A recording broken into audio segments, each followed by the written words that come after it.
Corticosteroids, often called steroids, are powerful medications commonly prescribed for a variety of acute and self-limiting conditions. These include allergic reactions, asthma, severe eczema, and arthritis, among others. While most people are familiar with the long-term risks of steroids, short-term use is generally considered safe. However, it's important to recognize that even brief courses can sometimes lead to unexpected side effects. In this video, we'll explore what short-term oral corticosteroids are, why they're prescribed, and why understanding their potential risks is crucial for both patients and healthcare providers. Doctors often prescribe short-term corticosteroids to quickly control inflammation and symptoms in acute conditions. These medications can provide rapid relief for issues like severe allergic reactions, asthma attacks, or flare-ups of chronic diseases. The typical regimen involves a starting dose of 40 to 60 mg of prednisone or its equivalent, taken over a few days to 3 weeks. Despite their effectiveness, it's essential to weigh the benefits against the potential for side effects, even when the treatment duration is brief. Most patients tolerate short-term corticosteroid therapy well, but some may experience mild side effects. These can include sleeplessness, mood swings, anxiety, a sense of well-being, weight gain, and stomach upset. Usually these symptoms are temporary and resolve once the medication is stopped. Taking the medication with food can help minimize stomach discomfort, and most people do not experience withdrawal symptoms when stopping after a short course. Though uncommon, short-term corticosteroid use can sometimes trigger severe mood changes or even psychotic reactions. These effects are unpredictable and can occur even in patients with no prior mental health issues. Higher doses, especially 40 mg of prednisone or more per day, increase the risk. Symptoms may appear within the first days of treatment. If psychiatric symptoms develop, reducing the dose or stopping the medication along with appropriate psychiatric care is usually effective. Short-term corticosteroids can cause a slight increase in blood pressure, but this is rarely clinically significant for most people. However, patients with severe heart disease or heart failure should be monitored closely, as fluid and salt retention can worsen their condition. Monitoring potassium levels is also important, especially for those taking medications like digoxin, since corticosteroids can lower potassium in the blood. Corticosteroids can raise blood sugar levels, which is particularly important for people with diabetes. Diabetic patients should monitor their blood sugar more frequently during steroid treatment and adjust their insulin or medication as needed. Most experienced diabetics can manage these changes, but it's always wise to consult with a healthcare provider for guidance during corticosteroid therapy.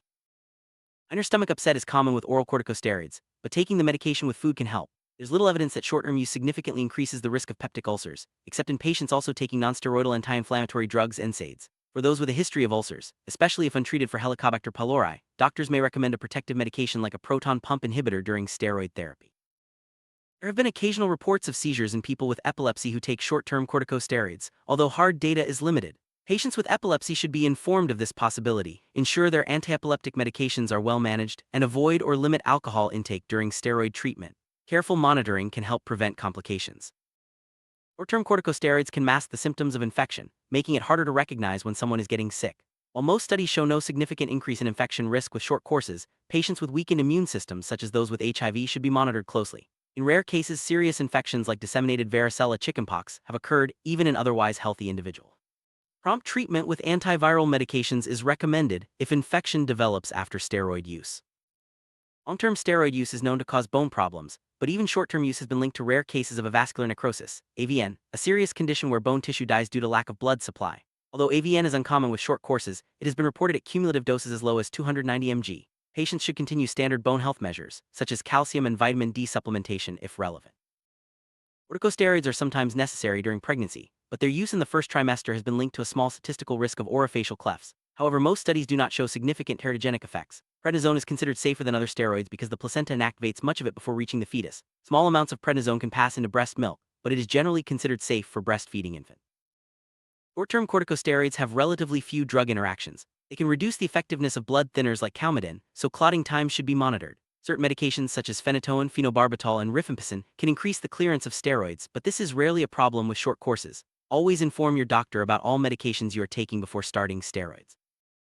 Although rare, some individuals can have allergic reactions to corticosteroids, including anaphylaxis. Symptoms may include rash, swelling, or difficulty breathing. If symptoms worsen after starting steroids, it may not always mean treatment failure. An allergic reaction should be considered. Immediate medical attention is necessary if severe allergic symptoms develop.